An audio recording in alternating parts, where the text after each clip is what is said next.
Thank you so much for staying with us, everyone. More consultations on the unity of Nigeria's acting president Yemi Osinbajo meets with Igbo leaders and stand warning on those fanning embers of discord.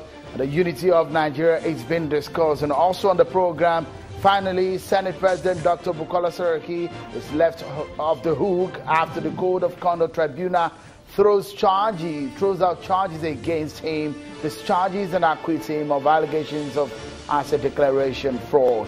And that's a major focus that we'll be having on the program. Many thanks for joining in, everyone. And this is Politics Today, live on Channels Television. I'm Seun Akimbaloye in Lagos. Well, you may say it's sensational. Some say it is political and widely talked about of Nigeria's number 3 man. Today the case against him came to an end. The Senate President, Dr. Bukola Saraki, is a free man, according to the judgment of the CCT today. The Senate President, Dr. Saraki, has been acquitted by the Code of Conduct Tribunal of the 18-count charge of false declaration of assets. The chairman of the tribunal of the 2-man panel, Danladi Umar, ruled that the prosecution witnesses were manifestly unreliable and that no reasonable tribunal could safely convict on the evidence produced, that the prosecution did not prove the essential elements of the offense, and that the tribunal has nothing to do other than to discharge the defendant. The tribunal ruled that other fatal flaws included hearsay evidence by prosecution witnesses, the failure to have a statement from the defendant, and the failure to link the defendant with the commission of the offense and the counts as charged. The burden of proof was on the prosecution, and it was erroneously for the tribunal to call on the defendant to prove his innocence. The case, which has gone on for almost 2 years, has come to an end today. Let's take a look back at some of the major scenario which played out on this case.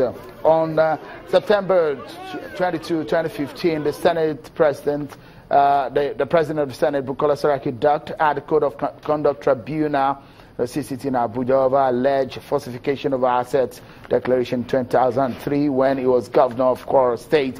The Senate President pleaded not guilty to the charges brought against him. And on March 11, 2016, the Senate President appeared at the Code of Conduct Tribunal with 84 senators. On the 14th of June 2017, the Code of Conduct Tribunal tossed out false asset declaration charges against the Senate President Bukola Saraki, which brought the case to an end. Meanwhile, the Senate President, Dr. Saraki, has been reacting to the judgment. And a statement from his media office earlier today, the Senate President thanked his colleagues for standing firmly with him and for not getting distracted during the period of his trial. He also expressed his confidence in the nation's judiciary. He further said, and I quote, "After undergoing the crucible of a tortuous trial, my vindication today calls for celebration. It is my belief, however, that if there should be any celebration at all, it should be a celebration of the hopes that this judgment gives us as citizens, that despite all the challenges that we face as a country, we are well on our way to building a country where the innocent needs not to be afraid." And of course, Senate President Bukola Saraki at the end of the case today.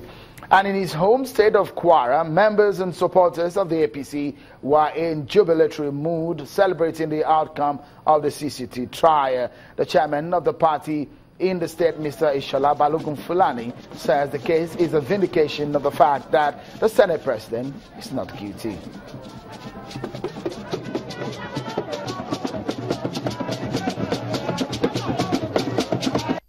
Entire APC member of Kwara State and all peace-loving people of Kwara State, we are very, very happy.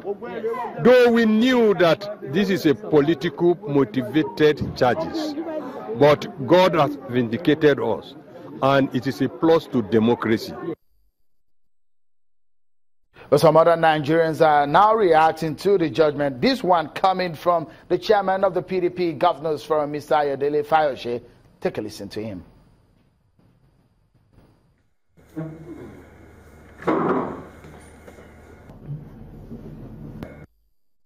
Well, if you recall that my prediction for 2016, even before Bukola Saraki was charged, I said Bukola Saraki will be tried and it will end up in nothing, to be like an exercise in futility, because this government is known for vendetta. They have nothing to offer. If you see the trend, they lose all the cases. At the end of the day, they come back and blame judiciary, because what you start with vendetta will end up in the midst of nowhere. Governor of Ekiti State, Ayodele Fayose, and the chairman of the PDP Governors Forum, well, away from the outcome of the CCT trial on the Senate President. The candidates to represent the PDP and the APC in the forthcoming Osun West senatorial by-election are now clear, and we can say we know them. The need to fill the vacancy left by the death of Senator Saraki Adeleke has made INEC ordered for a by-election to fill the seat. Younger brother to the late Senator Saraki Adeleke, Mr. Ademola Adeleke, is a PDP candidate after leaving the APC yesterday, and today 2 candidates of the PDP stepped down for him to emerge as the party's candidate. And in the APC, Senator Mudashiru Hussain is the party's flag bearer.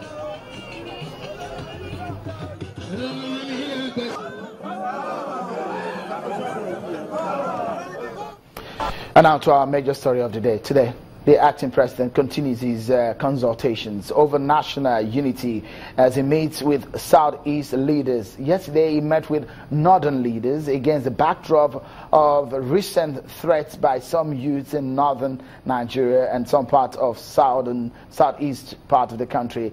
The acting president, Professor Yemi Osinbajo, has warned that the government will take very seriously and prosecute anyone promoting violence and disrupting the peace in the country.